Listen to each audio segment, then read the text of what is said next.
aha kuhendera kwesa bitehwire hakashohoramo kurwo kuvuzwaho kwa Rev Fr Deusdedit Ssekabira omusosorodoti omwishaza y'abakatolike rya Masaka bwa nyuma yo kwetumbitwa kw'abakristo kurwo mu dayosisi ya Masaka aha kubera kwa Rev Fr Deusdedit Ssekabira ihe rya UPDF rikargayo ryahamya ko nubo bari nyuma yo kwatwa kwe kandi bahamya ko ariyo mikono yabo izoberi omurishitamo rw'ishenjero rw'ebembero rw'omuhwezi w'empanura z'ishenjero Thomas Tayibwa paramenti yashaba Gavumenti kurgayo katangaza eihanga enshonga ekwatise Rev Fr Deusdedit Ssekabira. Masaka ng'ekitundu tuyina okutya kubanga ebintu by'okuwamba bafaada byaliyo kuva dda.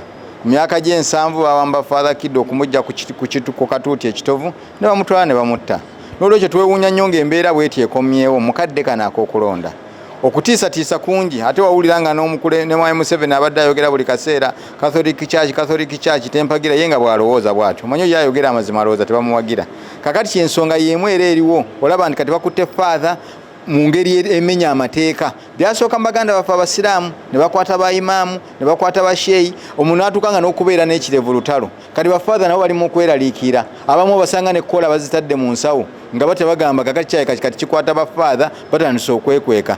Abakuuma ddembe ekinkuba kibavunaanyizibwa mu kukuuma emirembe we butatyoboola kitiibwa kya muntu yenna.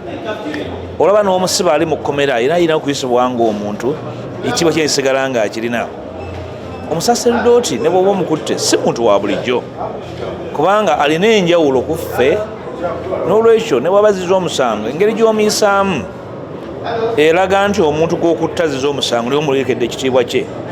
Olwo abantu aba bulijjo onootukola otya bw'oba omuntu alina ekitiibwa bwe kityo omutyobodde obwenkanidde awo.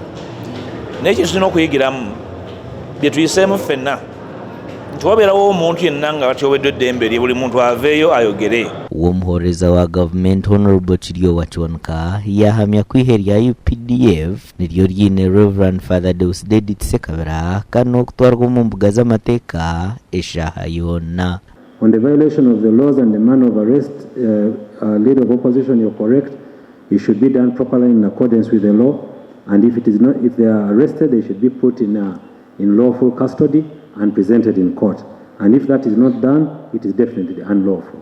So if the facts as you state them here are what they are, then it's unlawful and there will be sanction on that. But we shall have to look at that. Ahabya TV West and Air Achiza.